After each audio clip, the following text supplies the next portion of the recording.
আগে তো একই প্রসিডিউরে গেছিলাম, দেখেন তো দেখা যায় কিনা এখন।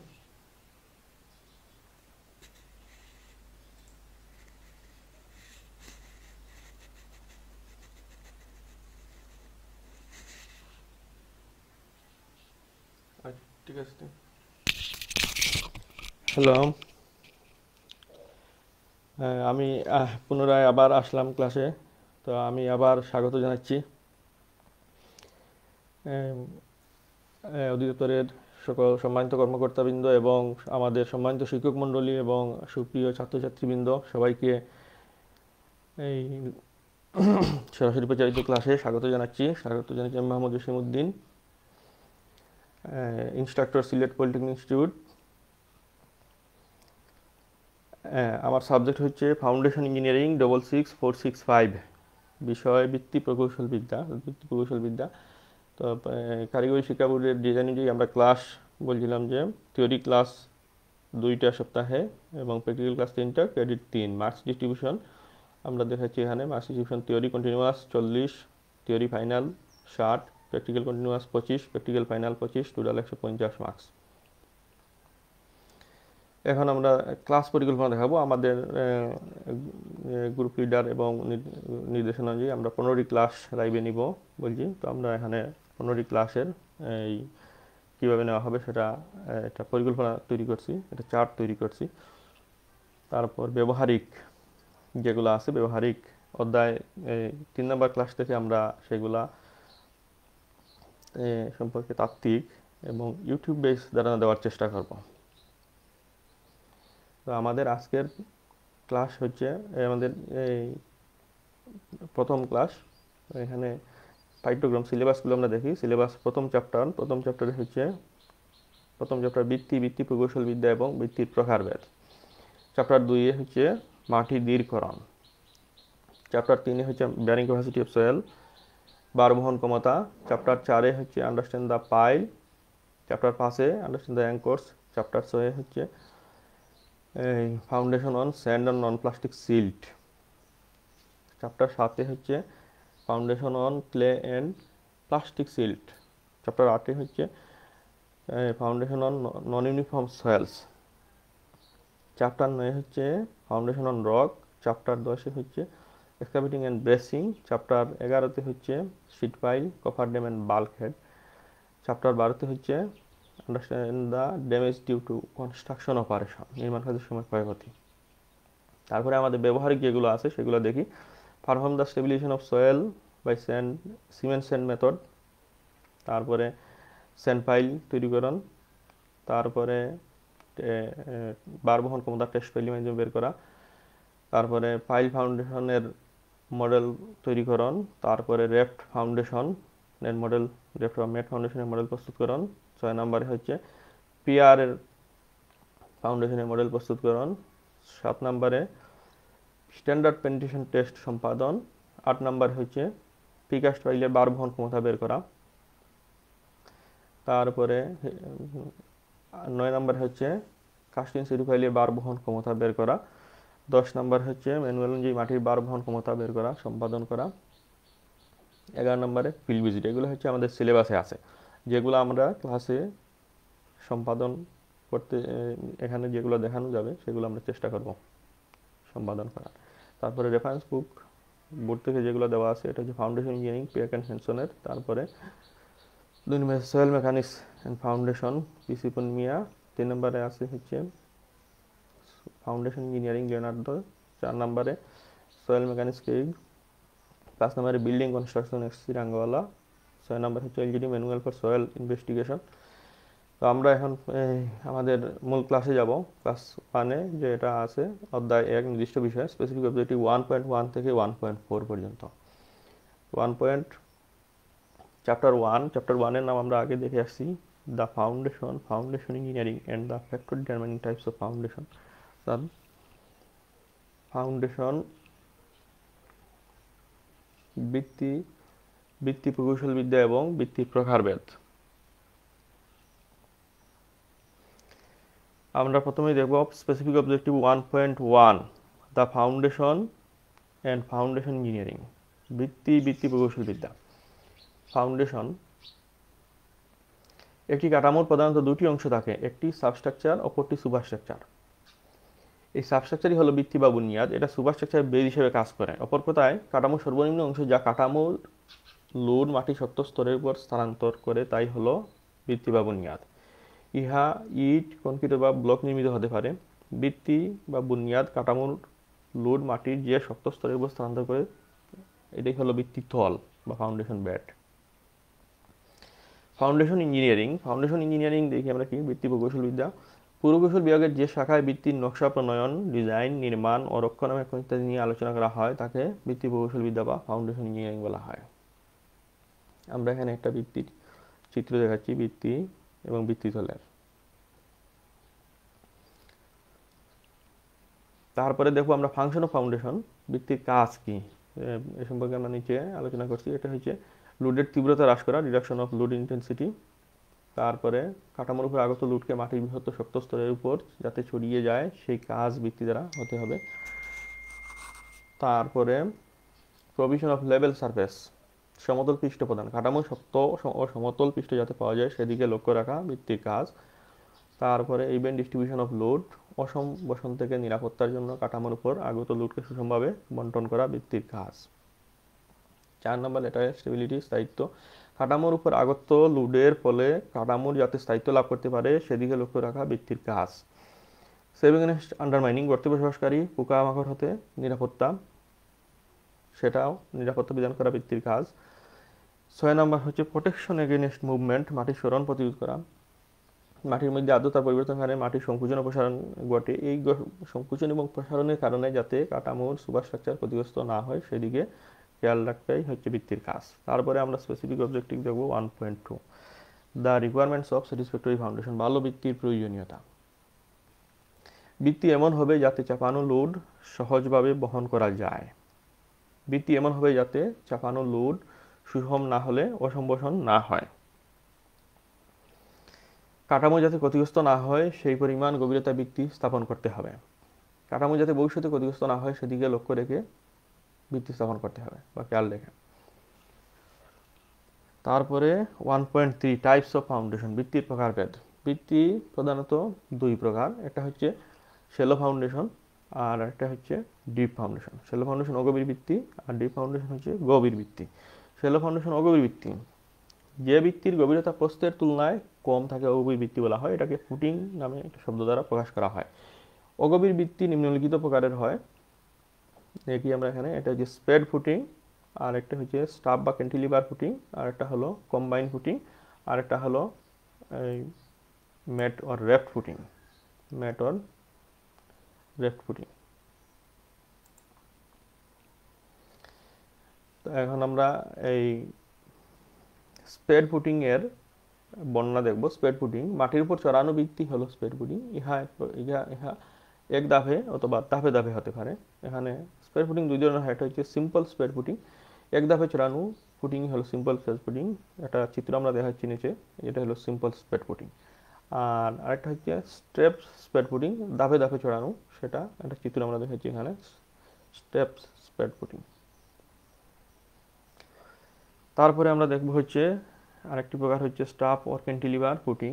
2 বা ততোধিক কলাম ফুটিংয়ে যদি একটি বিম দ্বারা সংযুক্ত করা হয় তাহলে সেটা হচ্ছে স্টাব বা ক্যান্টিলিভার ফুটিং। নিচে স্টাব বা ক্যান্টিলিভার ফুটিং এর চিত্র আমরা দেখাচ্ছি, যেটা স্টাব বা ক্যান্টিলিভার ফুটিং এর চিত্র আমরা দেখালাম, এটা বিম দ্বারা সংযুক্ত আছে। তারপরে আমাদের আছে কম্বাইন ফুটিং। কম্বাইন ফুটিং সাধারণত 2টি কলামকে সাপোর্ট প্রদান করে। কম্বাইন ফুটিং নিম্নলিখিত অবস্থায় প্রদান করা হয় যে যদি 2টি কলাম পরস্পরকে ওভারল্যাপ করে, মাটির বার বহন ক্ষমতা কম হলে, অর্থাৎ স্বতন্ত্র কলাম ফুটিং এর জন্য বেশি জায়গায় প্রয়োজন হলে, কলাম সীমানা রেখায় পড়ার ফলে বাহির দিকে বর্ধিত করার সুযোগ না থাকলে, এটা কম্বাইন ফুটিং এর চিত্র আমরা দেখাচ্ছি এখানে। পরীক্ষা কিন্তু প্রায় সময়ই আসে যে কম্বাইন ফুটিং কোন অবস্থায় দেওয়া হয়, সেগুলাই 3টা বিষয়। তারপরে আমরা দেখাচ্ছি ম্যাট ও রেফট ফুটিং। ম্যাট বা রেফট ফুটিং এক প্রকার কম্বাইন ফুটিং যা কাঠামোর সমস্ত দেয়াল ও কলামকে একযোগে সাপোর্ট প্রদান করে। নিম্নলিখিত অবস্থায় ম্যাট বা রেফট ফুটিং প্রদান করা হয়। মাটির ভার বহন ক্ষমতা কম হলে ভিত্তির ক্ষেত্রফল বৃদ্ধি করতে নরম মাটির উপর সমস্ত স্প্যানব্যাপী আবৃত করতে, তরল পদার্থের চাপ প্রতিহত করতে।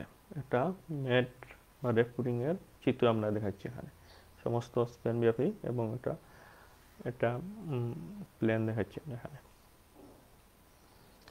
তারপরে আমরা যাব আমাদের দ্বিতীয় প্রকার হচ্ছে ডিপ ফাউন্ডেশন, গভীর ভিত্তি। যে ভিত্তির গভীরতা প্রস্তরের তুলনায় অনেক বেশি তাকে গভীর ভিত্তি বলে।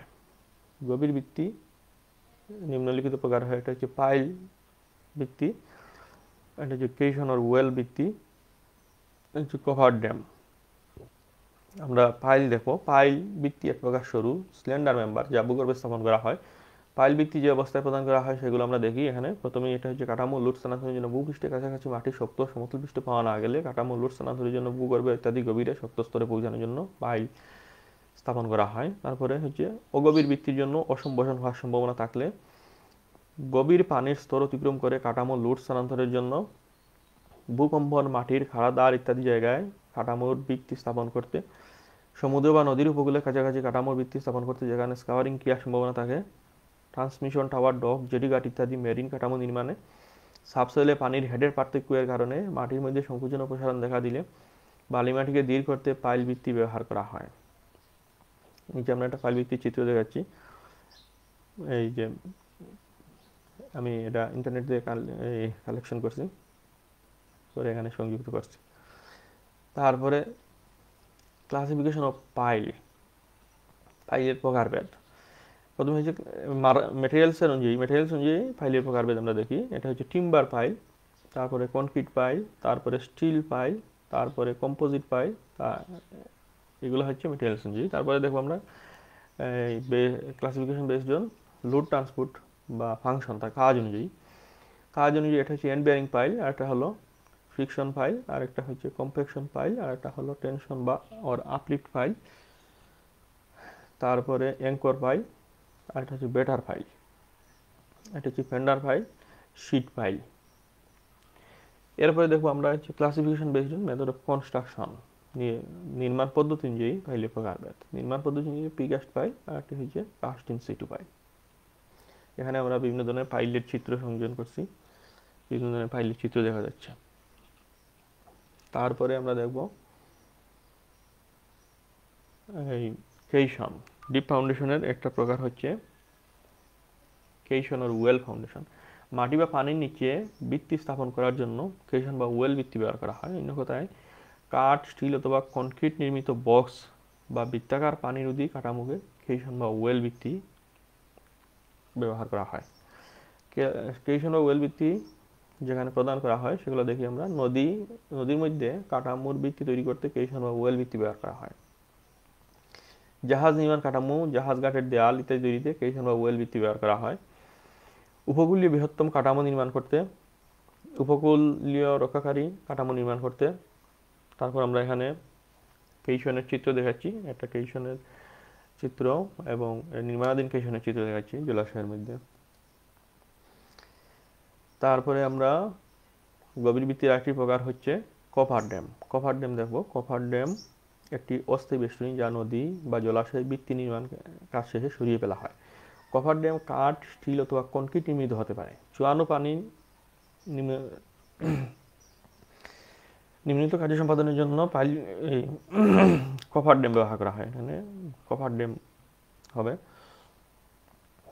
কভার ড্যাম নির্মাণ করা হয় নির্মাণের স্থান শুষ্ক রাখার জন্য, তারপরে নির্মাণের স্থানে পানি প্রবেশে বাধা দেওয়ার জন্য, তারপরে নির্মাণ কাজ সহজ করার জন্য। আমরা এখানে কভার ড্যামের দুটি চিত্র দেখব, যে আমি ইন্টারনেট থেকে কালেকশন করছি দেখে বোঝার জন্য, যে জলাশয়ের মধ্যে এবং বা নদীর ধারে নির্মাণ কাজে কভার ড্যাম ব্যবহার করা হচ্ছে। তারপরে আমরা দেখব হচ্ছে আমাদের স্পেসিফিক অবজেক্টিভ হচ্ছে 1.4 হচ্ছে factor governing the depth of foundation. ভিত্তির গভীরতায় প্রভাব বিস্তারকারী বিষয়সমূহ। নিম্নলিখিত বিষয়সমূহ ভিত্তির গভীরতায় প্রভাব বিস্তার করে। এটি হচ্ছে ডেপথ অফ টপ সয়েল, মাটির উপরের কাদা অথবা জৈব দ্বারা গঠিত হলে তার নিচে ভিত্তি স্থাপন করতে হবে। ফ্রস্ট অ্যাকশন, তুষারক্রিয়া, শীতপ্রধান দেশে যে পর্যন্ত গভীরতায় তুষারক্রিয়া করে তার নিচে ভিত্তি স্থাপন করতে হবে। Number zone of soil volume change, মাটির আয়তন পরিবর্তন এলাকায় যে পর্যন্ত গভীরতায় মাটির আয়তন পরিবর্তন হয় তার নিচে ভিত্তি স্থাপন করতে হবে। 4 নম্বর হচ্ছে অ্যাডজেন্ট ফুটিং অ্যান্ড প্রপার্টি লাইন্স, পার্শ্ববর্তী ফুটিং ও সীমানা এলাকা বর্তমান কাঠামো যাতে ক্ষতিগ্রস্ত না হয় এবং সীমানা এলাকার বাহিরে যাতে ফুটিং না যায় সেদিকে খেয়াল রাখতে হবে। 5 নম্বর স্লোপিং গ্রাউন্ড, ঢালুভূমি, ঢালুভূমির মধ্যে কমপক্ষে 90 সেন্টিমিটার গভীরতায় ভিত্তি স্থাপন করতে হবে।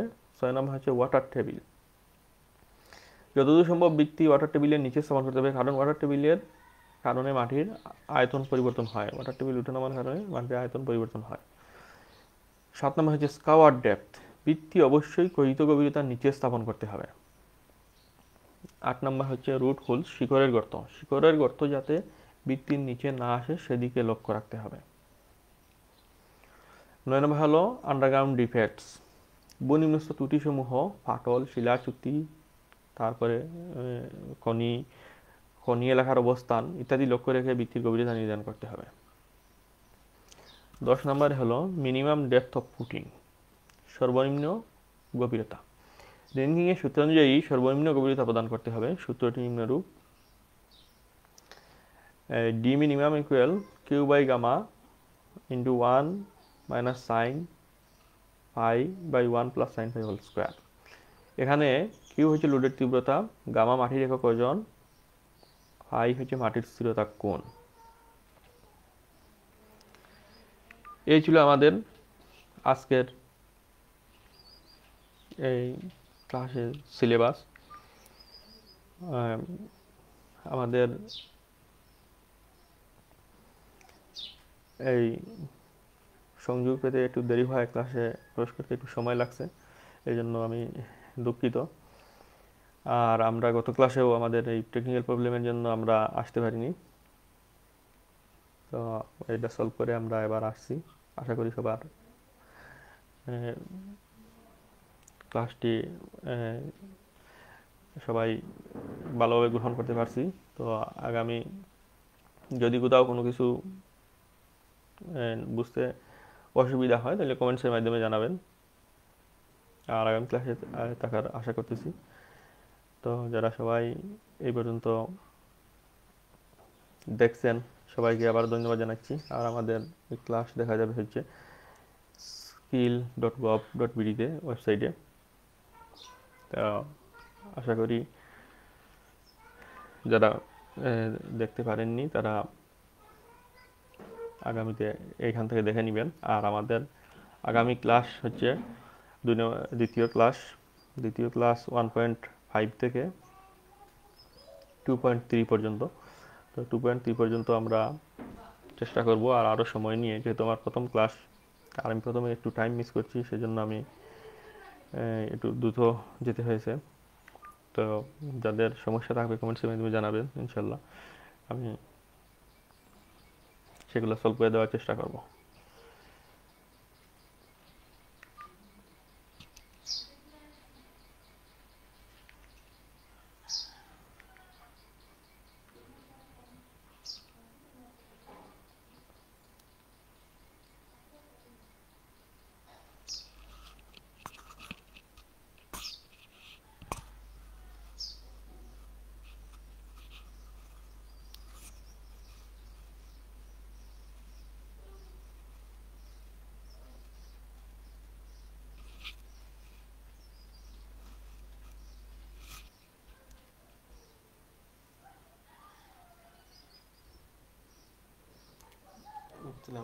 ম্যাডাম কি দেখা গেছে ক্লাস? আমি একটু যে সময় প্রথমে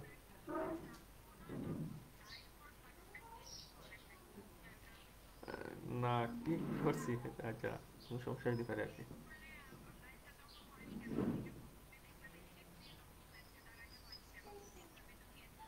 হ্যাঁ হ্যাঁ, হতে পারে, মানুষ তো বলে উঠবে না। হ্যাঁ হ্যাঁ হ্যাঁ।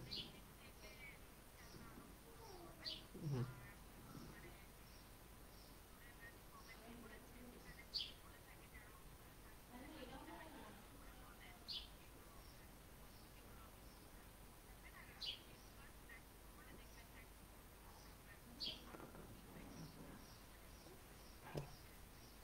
হ্যাঁ হ্যাঁ। আচ্ছা আচ্ছা, তাহলে আমি এখন বের হয়ে যাচ্ছি আর কি। না।